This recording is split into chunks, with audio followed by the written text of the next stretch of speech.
Hello everyone, my name is Gitanjali Singh and I am interning at Lexis & Company. The topic for today's video is the famous principle of natural justice, Audi Ultram Partum.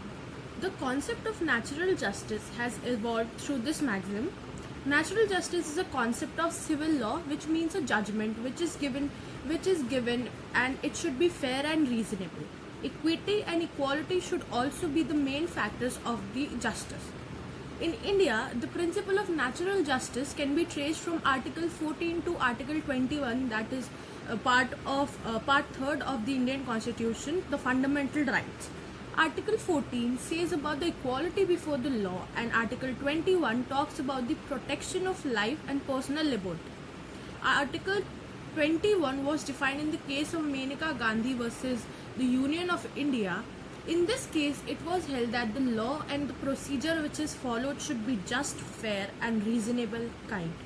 The rule of natural justice comes into power where no partiality is done with anybody during any regularity activity. Rule of Audi Ultram Partum is the primary notion of the principle of natural justice. The principle also says that no one should be commended unheard. Both the parties will get an opportunity of fair hearing and justice. This maxim also ensures that the fair hearing and justice will be done towards both the parties and both the parties have the right to speak.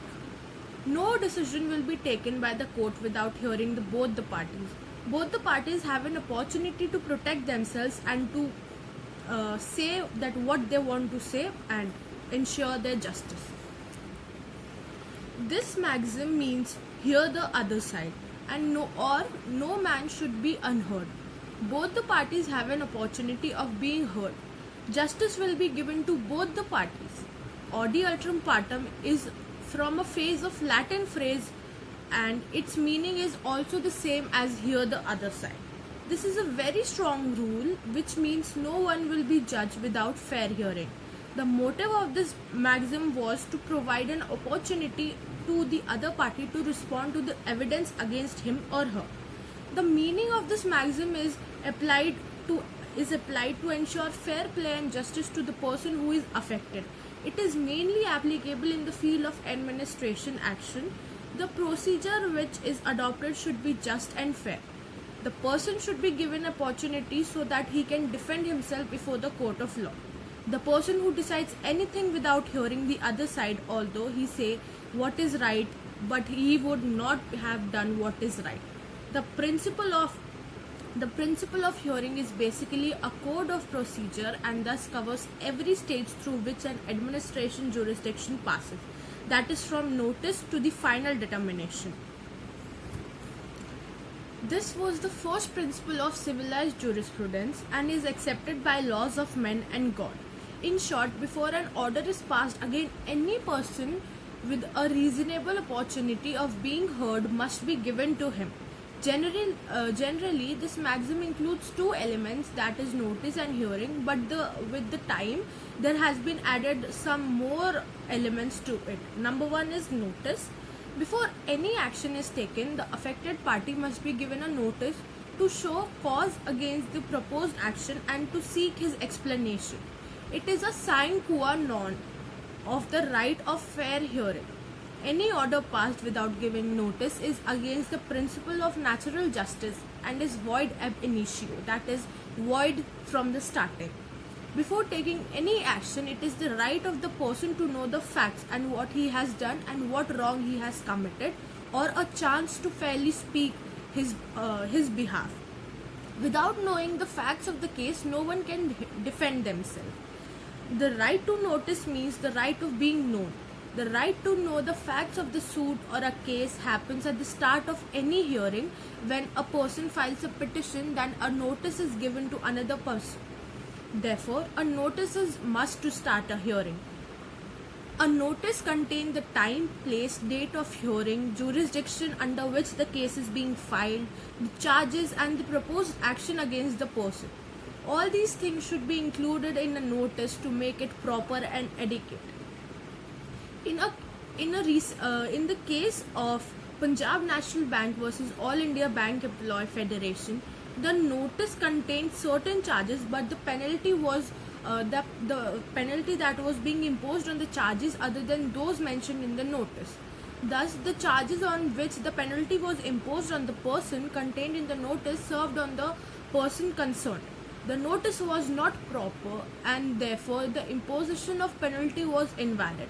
It is to be noted, if a person concerned is aware of the case against him and not prejudiced in the preparing his defense effectively, the requirement of notice will not be insisted upon as a mere technical formality, and proceeding will not be vitiated merely on the technical ground that the person concerned was not served notice before taking the action. And in the case of Keshav Mills Company Limited versus Union of India, the notice is required to be clear and unambiguous, with no personal information and extra information that is not being given to the person who has been served the notice. If it is ambiguous or vague, it will not be treated as a reasonable and proper notice, and if the notice does not specify the action proposed to be taken, it is be taken as vague and therefore not proper.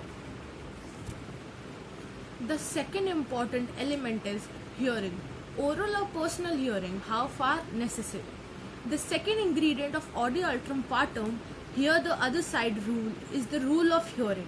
If the order is passed by the authority without providing the reasonable opportunity of being heard to the person affected by it, it will be invalid and must be set aside in the cases. In the famous case of National Central Cooperative Bank versus Ajay Kumar, the reasonable opportunity of hearing, which is also well known as fair hearing, is an important ingredient of audi alterum partem rule. The condition may not be compiled by the authority by providing a written or oral hearing, which is the discretion of the authority, unless the statute under the action being taken by the authority provide otherwise. The third main ingredient for audi alterum partem is evidence. Evidence is important part which is to be brought properly before the justice, before the court, in the presence of both the parties, and a judicial or quasi-judicial authority must have to act on the evidence produced, as in the case of R.V. Bodman, and not merely on any information which the authority may receive or otherwise. In the case of Collector of Central Excise versus Sanwaralam, ordinarily no evidence, personal or oral, should be received at the back of other party, and if any evidence is recorded, it is the duty of the authority that such evidence must be made available to the other party. The exceptions of audi alterum partem will be dealt in another video. Thank you.